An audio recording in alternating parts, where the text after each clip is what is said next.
Hukum dan alam. Satu, teori murni. Teori hukum murni adalah teori hukum positif yang merupakan teori tentang hukum positif umum, bukan tentang tatanan hukum khusus. Yang merupakan teori hukum umum, bukan penafsiran tentang norma hukum nasional atau internasional tertentu. Namun ia menjelaskan teori penafsiran sebagai sebuah teori yang merupakan dimaksudkan untuk mengetahui dan menjelaskan tujuannya. Teori ini merupakan menjawab pertanyaan apa itu hukum dan bagaimana ia, bukan bagaimana yang semestinya ada. Ia merupakan ilmu hukum jurisprudensi, bukan ilmu politik hukum. Ia disebut teori hukum murni lantaran ia hanya menjelaskan hukum dan berupaya membersihkan objek penjelasan dari segala hal yang tidak bersangkutan dengan hukum.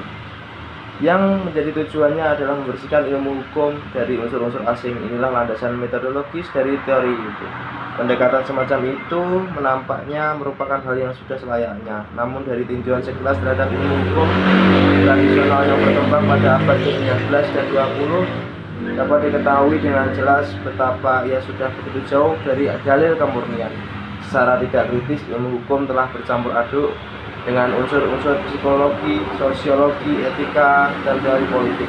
Pencampuran adukan ini bisa dimengerti karena bidang yang terakhir itu membahas pokok persoalan yang berkaitan erat dengan hukum. Teori hukum murni berupaya membatasi pengertian hukum dan pada bidang-bidang tersebut, bukan lantaran ia mengabaikan atau memungkiri kaitan, melainkan karena ia hendak mengakhiri pencampuran berbagai disiplin ilmu yang berlainan metodologi, sinkretisme metodologi, yang mengabulkan esensi ilmu hukum dan meniadakan batas-batas yang ditetapkan padanya oleh sifat pokok bahasanya.